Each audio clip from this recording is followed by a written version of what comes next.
Henry and the Flagpole. All the engines on the island of Sodor were very excited. There was to be a great banquet at the Scottish castle. Henry loved going to the Scottish castle because on the way he puffed past his favourite tree. The tall pine tree towered above the rest of the forest.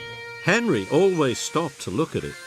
Seeing the tall pine tree standing tall and proud made Henry very happy. Henry arrived at the Scottish castle. The fat controller was waiting for him. "The castle's flagpole is old and about to break," he said. "I need you to collect a new flagpole from the docks in time for the banquet." "Yes, sir," puffed Henry.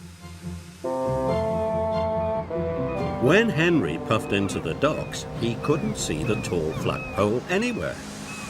He looked around for something tall. He looked above the coal trucks, but there was nothing tall there. He looked at an old ship. It had a tall mast. Then Henry saw Cranky. Cranky was very tall. But Henry didn't see the flagpole. It was on the flatbed in front of him. It rolled onto the track. "Sorry, matey," called Salty. "I didn't expect to see the flagpole down there," puffed Henry. "It's not tall when you lay it down, matey," said Salty. Henry felt very silly. Soon, the fat controller arrived. "This is a disaster," he boomed. "The Scottish castle will not look the same without its flagpole." Henry was very sad. It was all his fault. "Maybe seeing the tall pine tree will cheer me up," Henry huffed. But nothing could make Henry feel better. "I wish I hadn't broken the flagpole," Henry sighed to Toby. "They could make a new flagpole out of that tall tree," Toby puffed. Henry looked up at the tall pine tree. He didn't want it to be made into a flagpole. The next morning, Henry had to take some workmen to the forest. But the workmen were carrying saws and axes. "Oh no," moaned Henry. "They must be going to cut down the tall pine tree." Henry puffed through the countryside. "Must save the tree! Must save the tree!" he puffed. Then Henry had an idea. He didn't take the workmen to the forest. He went to look for a new flagpole. Henry saw some children waving flags, but those flags were much too tiny to have flagpoles. There was a flagpole holding up a windsock at the airfield, but that flagpole was much too short.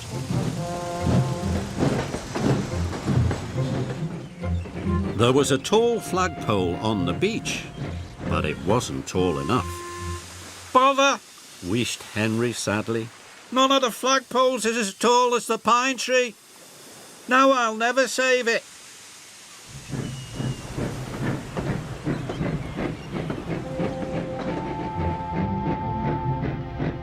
That evening, the fat controller came to see Henry at the sheds. "Henry, those workmen had a very important job to do. You have caused confusion and delay," the fat controller said sternly. "Tomorrow, you will collect coal, and Edward will take the workmen to the forest."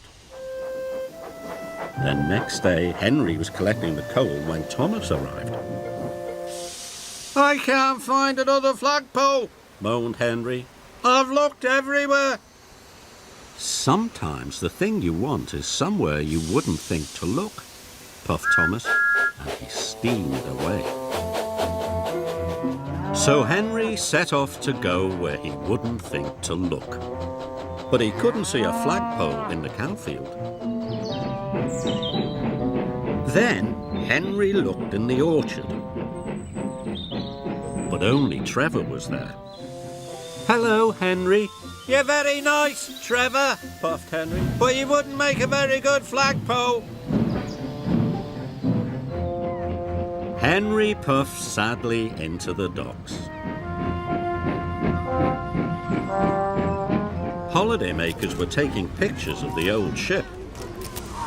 Henry looked up at the tall mast. "What about the ship's mast?" asked Henry.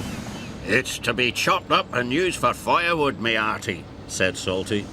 "But it'll be perfect for the castle flagpole." Henry chuffed. "Then you'd best take it quickly, matey," said Salty. Cranky soon lowered the mast onto the flatbed. And Henry raced off to the forest. He had to get to the tree before they cut it down. When Henry pulled into the forest, the tall pine tree was still there, and so was the Fat Controller. "Please don't cut down the tall pine tree, sir," chuffed Henry. "I think this ship's mast would make a very good flagpole." "I would never cut the tall pine tree down," said the Fat Controller.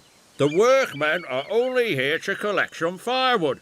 We always have a roaring fire at the Scottish Castle banquet."